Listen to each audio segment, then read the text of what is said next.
principalmente após os anos 70, né, principalmente na questão do trato mesmo da coisa em si. A gente sabe que política que a área ambiental ela vem sendo preocupante. O caso do pau-brasil, lá na época de Dom Pedro I, já estabelecendo leis para o corte, né, do pau-brasil e assim por diante. Então, mas antes da década de 70, isso daí era dado como uso indiscriminado dos recursos naturais.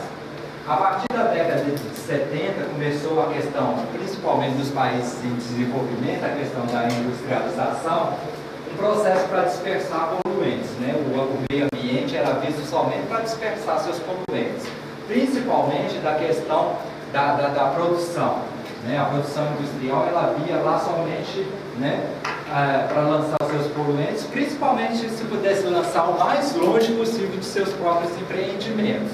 Às vezes era uma fábrica que estava aqui, mas seus poluentes acabavam contaminando uma área muito mais longe do que se imagina, né?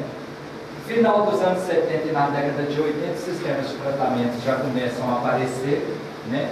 Principalmente a questão dos resíduos sólidos, a questão dos efluentes líquidos e as emissões atmosféricas, principalmente na questão lá no final de tubo, que eles chamam da produção, né? A produção no seu processo final, quando quando o produto fica pronto ali no pátio da fábrica, né? E a gente sabe que o problema ele não para aí, ele está além disso. Mas o tratamento que era dispensado até a década de 80 era até o fim de tubo, era onde que se parava dentro da fábrica o processo, né, de fabricação. Aí, dali em diante, o produto também já não me interessava o que ele ia causar no meio ambiente, não. Resultado aí a gente sabe muito bem aí. A década de 90 já começa a proatividade, né? A prevenção da poluição, investimentos em produção mais limpa. Poluição é igual a desperdício. Eles começam a perceber que o custo de poluição para a empresa, principalmente na área privada, ela é muito mais cara do que ela fazer uma prevenção. E principalmente por causa em termos de legislação também, ela já começa, né, a se adequar em termos de legislação. Nós já temos aí na década de 91 a Política Nacional de Meio Ambiente, já começa a pressionar, né, as empresas, e aí a proatividade na área ambiental ela começa a aparecer. Aí, resumidamente, era esse processo aqui, né? As matérias-primas e insumos de produção. Eu ia lá, se eu precisava de um determinado cascado, de um determinado mineral, eu ia lá, extraía, sem saber o que eu estava fazendo e tal. Isso passava por um processo produtivo, né? E aqui eles já começavam a pensar o desperdício em termos de custo, não porque eles estavam interessados na área ambiental, era principalmente em termos de custos, né? Principalmente a questão dos resíduos sólidos, efluentes líquidos e emissões atmosféricas. E passando a fazer um tratamento principalmente na disposição final, também associado isso a termos em custos. Tá ok? Então, isso aí é um resumão até na década de 90, como que foi dando o processo nas questões ambientais. Aí a gente entra na questão da busca da conscientização ambiental, né? A partir da década de 90, principalmente por causa das legislações ambientais, isso a gente nos países desenvolvidos já acontece desde lá da década de 60, e isso vem cair aqui para a gente já na década de 90, onde começa o problema da busca da conscientização ambiental.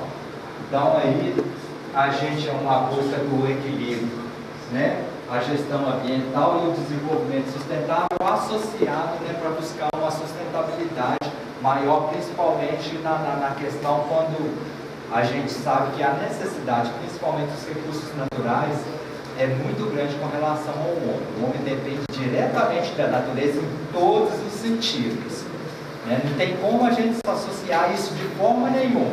A relação de dependência ela é total, nós dependemos do meio de todas as formas. Por mais simples que seja a nossa atividade, né? A questão, se a gente for pensar como que um prato de comida está ali na minha mesa, se eu for pensar todo o processo, eu acho que todo mundo estaria com essa figurinha, porque aí eu não sei já passar nem por direito. visualizar todo o processo e como isso é desencadeado ali no meio ambiente, né, aí a gente pensa duas vezes antes de fazer e buscando principalmente essa questão da conscientização. Eu acho que nem seria uma consciência, não. Eu acho que seria uma busca de uma sensibilização maior nas questões ambientais. Porque eu acho que consciência a gente tem desde lá naquela época, a partir da que a informação ela foi sendo, chegando para a gente, quase em logo, quase na mesma hora, acontece aqui, você já fica sabendo aqui e tal, então essa consciência a gente já tem. Então, assim, a busca seria por uma sensibilização maior nas questões ambientais. Porque consciência que a gente está errado, a gente sabe. A gente tem informação de todos os tipos hoje, então a gente tem que buscar uma sensibilidade maior em cima disso tudo. A sustentabilidade ambiental seria a questão do equilíbrio entre os fatores econômicos e socioambientais. São dois fatores também que não ocorrem de forma isolada, tá? Os dois ali totalmente ligados. Suprimento das necessidades humanas atuais sem comprometimento das futuras gerações, o princípio básico do desenvolvimento sustentável. E aí a gente questiona essa sustentabilidade, até quanto a gente vai conseguir segurar essa sustentabilidade e em qual geração a gente está pensando. Porque a gente pensa, vocês pensam bem, 2035, a gente acha que está longe, mas não está tão longe assim. Que mundo que eu quero deixar para essas pessoas? Então aí a gente percebe que nas questões ambientais, quando eu faço um reparo, quando eu faço uma reposição, esse período é muito mais longo, às vezes até mais de 30, até mais de 50 anos. Então qual geração eu estou pensando? Se é para daqui 10 anos, se é para daqui a 20, 30, 40, 50, 100, 200 e assim por diante. Então a gente tem que começar a pensar a sustentabilidade disso e qual geração eu quero atingir. Ser autossustentável requer alguns importantes requisitos: ser economicamente possível, socialmente justo, culturalmente aceito e ecologicamente correto. Eu acho que a gente já trabalhou isso tudo aqui, principalmente em termos de discussão. Como ser economicamente viável, como ser possível, socialmente justo, culturalmente aceito. Isso foi muito debatido aqui hoje, Então, vamos ver de que maneira a gente pode associar isso melhor. As ferramentas de uma gestão ambiental.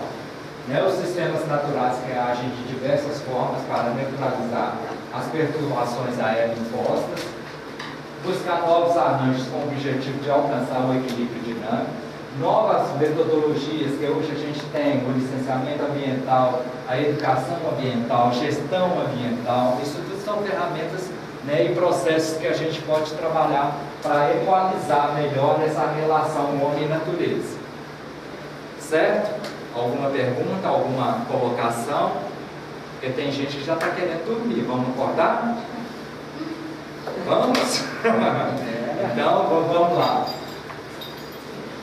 Os conceitos de gestão ambiental, esse aqui é dado por Glana, 1995, processo de articulação de ações dos diferentes atores sociais que interagem em um dado espaço, visando garantir bases, princípios e diretrizes previamente acordados, definidos, a adequação dos meios de exploração dos recursos ambientais, naturais, econômicos, socioculturais e as especificidades do meio ambiente. Então, esse processo aí de articulação, principalmente com relação às atividades humanas, de que maneira eu posso trabalhar melhor isso aí, sem, principalmente atingindo essa questão aqui, a exploração, os meios de exploração dos recursos naturais, buscando os fatores econômicos e socioculturais, sem desprezar essa questão, principalmente a questão ambiental, que é um fator que a gente sabe que fica totalmente à parte.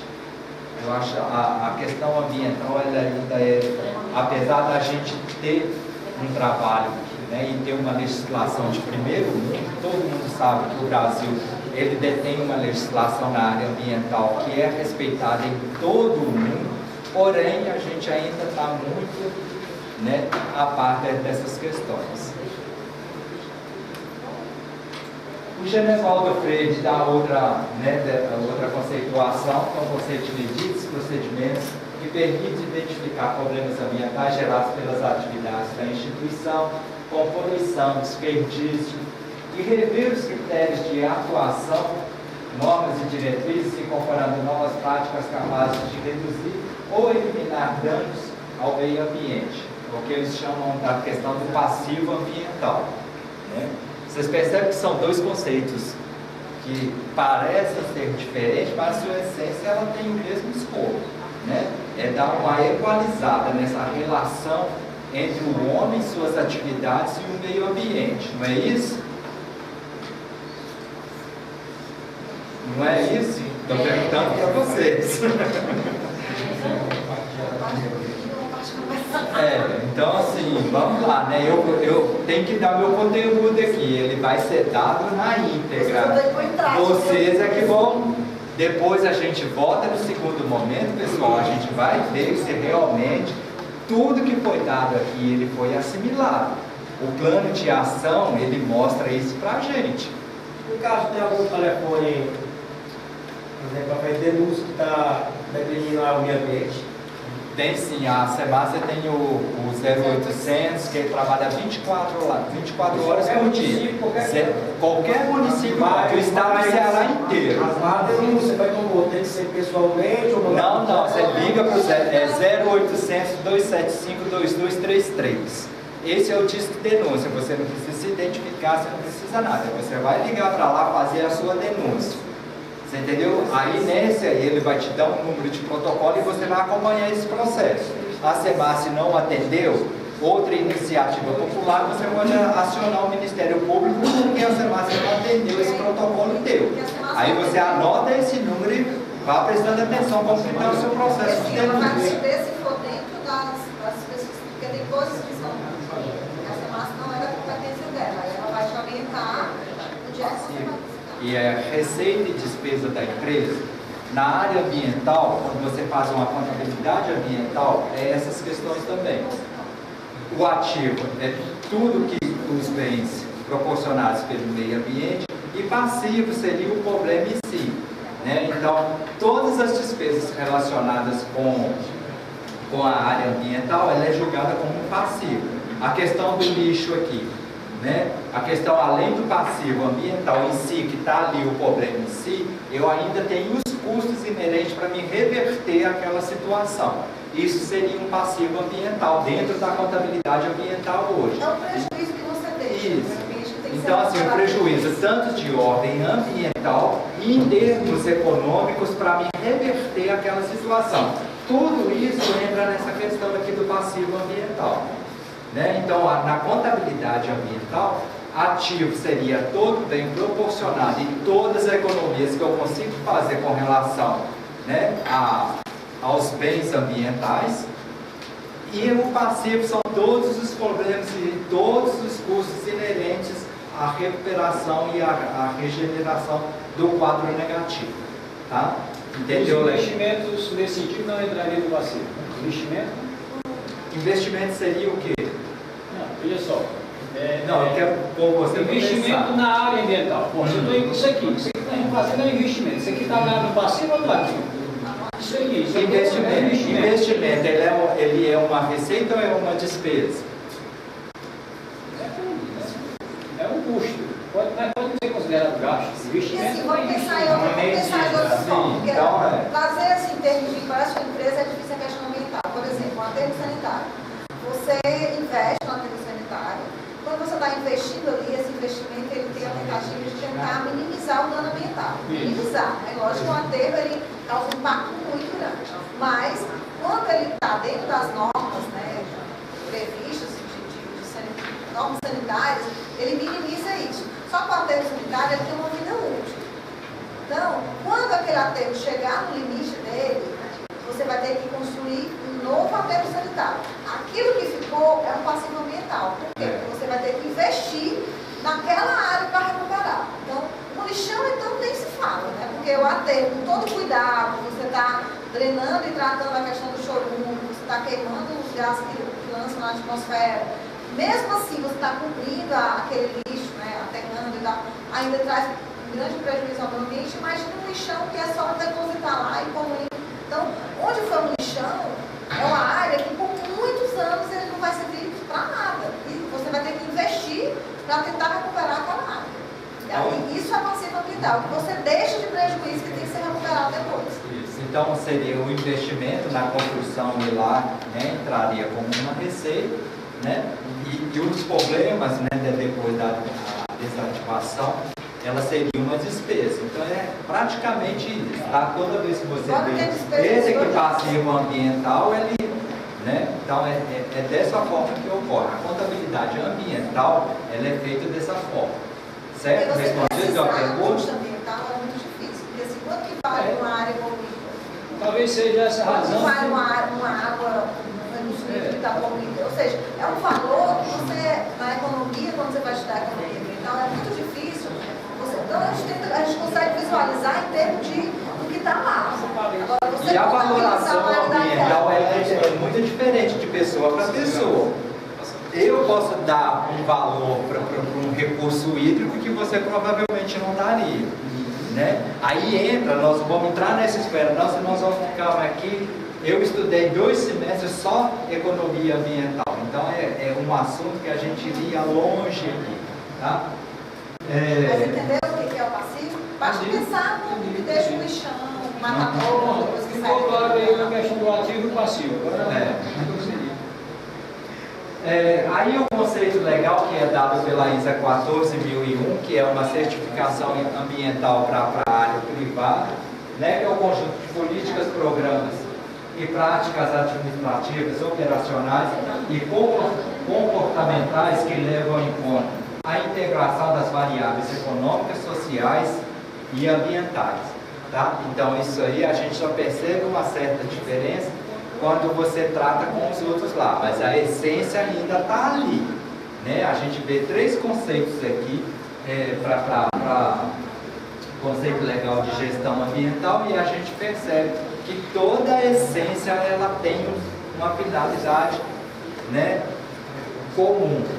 Porém, como se diz, a visão aqui é aquela outra. O setor público tem uma visão, o setor privado tem outra, a sociedade tem outra. É o caso com que a gente entraria aí em termos de valoração, né? Mas é um tema muito complexo, a gente não vai entrar muito nisso aí.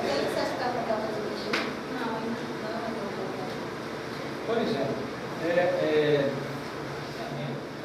a gente vê falar muito em saneamento, e às vezes chega até a confundir. O que compõe? A cidade, a gente sabe que a cidade saneada no Brasil é mínima, né? Mas qual é os indicadores mínimos para que diga? Amanhã a gente vai ter uma aula só sobre saneamento. Então pronto. Aí nós vamos Tá bom, tudo bem. porque aí assim, eu Como posso você acreditar, tirou da minha boca? eu posso responder, mas a gente vai ter uma aula Mais uma razão que eu vi. Aí nós vamos entender, a gente vai entender o que é o saneamento básico, o que é o saneamento ambiental. Aí vai ficar bem claro para você amanhã. Segura a sua pergunta, A sua curiosidade, vai dormir com essa curiosidade.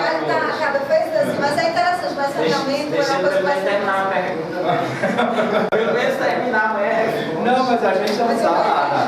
vou Aí o programa de gestão ambiental é composto de diferentes ações administrativas e operacionais, comportamentais que atuam de forma integrada com o de gerir, controlar, acompanhar, prevenir os problemas ambientais decorrentes da sua atuação.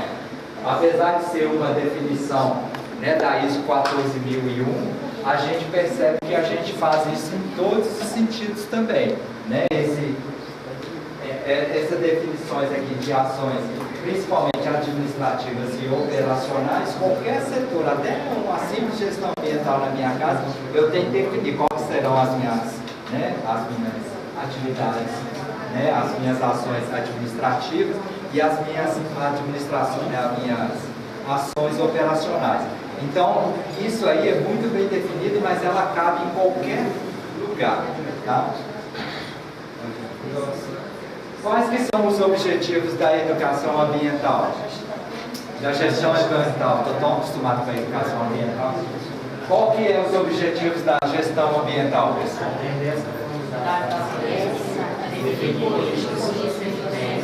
Identificar e administrar os riscos ambientais, definir as metodologias e tecnologias. Explique. A certificação, a ISO, qualquer que seja ela, a 9.000, a 14.001, a 18.000, a empresa ela faz um investimento, ou seja, para você obter uma certificação, ela tem que entrar em contato, a 14.000 no caso, é uma certificação que é internacional. Aí vem a assessoria, faz uma planejamento, depois vem a fiscalização. Não, a fiscalização ela não entra. Ela ganha certificação, se eu pago, ganha. Não, é assim. Não, aqui. Ela tem que se adequar. Mas, assim, na verdade, a certificação ela tem que se adequar a uma exigência. A uma exigência. Então, a certificação ambiental, que é a 14.001, em todo o procedimento, você tem que se adequar àquilo ali. A fiscalização, no caso, ela entra na legislação. Uma das coisas que faz parte da certificação, o primeiro item é a empresa estar toda dentro da legalidade, seja ambiental, seja trabalhista, social, tudo. O primeiro item é ela se adequar à legislação.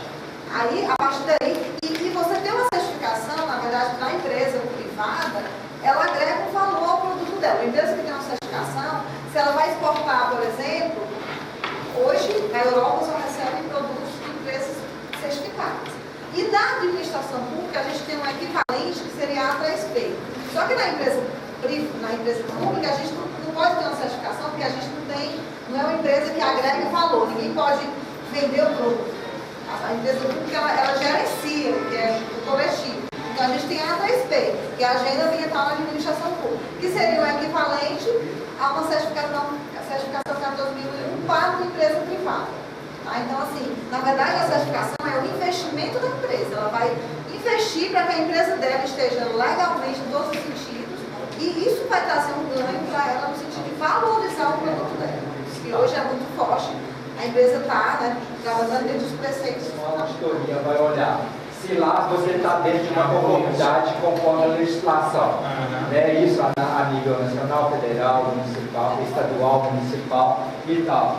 Depois, principalmente, a questão da definição das políticas e procedimentos. Isso aqui é outro item que qualquer auditor vai olhar na íntegra. Qualquer falha, você não tem certificação. Assim, nós já estudamos várias empresas que tinham certificação, mas tinham vários erros. Nós já estudamos vários no nosso curso. Pois é, aí seria uma questão de quê? Falha de auditoria. Falha da certificadora. E falha também na certificadora, porque além da auditoria... A nossa professora de gestão levou várias empresas que tinham certificado, mas tinha algo contrário ao que a certificação foi. Mas aí, no momento que ela for renovar isso de novo, ela vai ter provavelmente. Participar no processo de certificação aqui no Ceará, e, por incrível que pareça, o Instituto de Certificador é uma comunidade assentada, e a gente contratou a empresa certificadora para iniciar o processo através de uma organização de agricultura do Canadá. E a gente,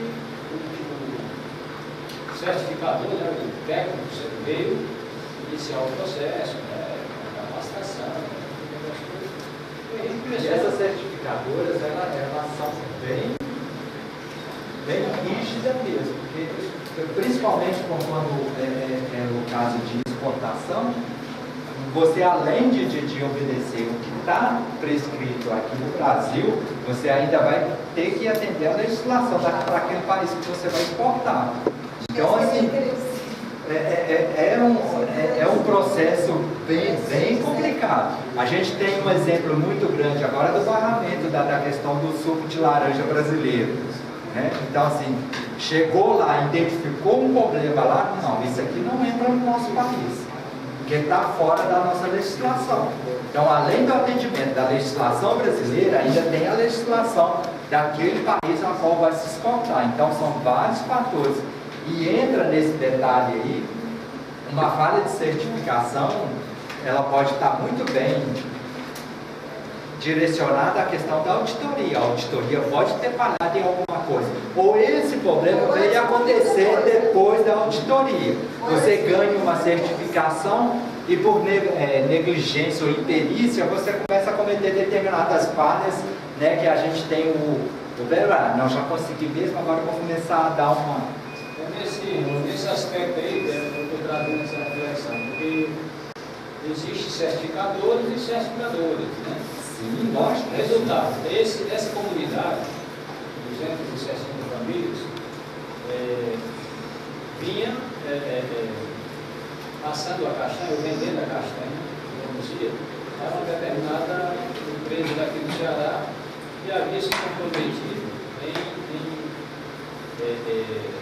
custear a certificação dessa castanha. Mas em troca a comunidade teria que vender a castanha só para eles. Exatamente. E aí o preço eles que determinavam. Quando a gente entrou com essa proposta de custear, no ano seguinte, não é só está reconhecido como orgânico e acabou-se nessa. No ano seguinte a gente entrou com uma proposta para que eles pudessem certificar e eles ficariam à vontade para vender a castanha quem eles quisessem. E aí o mesmo instituto que já vinha certificando a gente terminou o processo e quem seria certificado? O produtor ou o exportador? E quem seria certificado? O produtor ou o exportador? Produtor. E o Instituto IBD. O Instituto IBD vinha certificando a empresa brasileira aí, e aí quando a gente começou a notar uma certa morosidade do técnico, eu disse que era um instituto técnico. Depois a gente descobriu que ele tinha lá um acerto lá, que comprava castanha produzida na comunidade e comprava outras castanhas, né, juntavam com suas a produção da comunidade que a produção estava subestimada, né?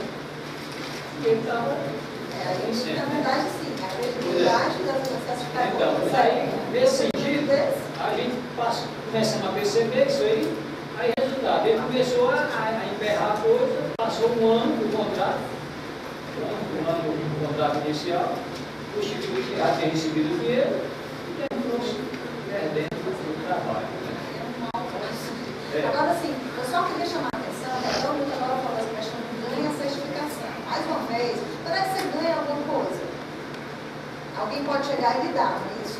É diferente de você conquistar, de você se adequar a uma questão. Eu sei que a palavra pode ser, mas assim, alguém ganha a carteira de motorista?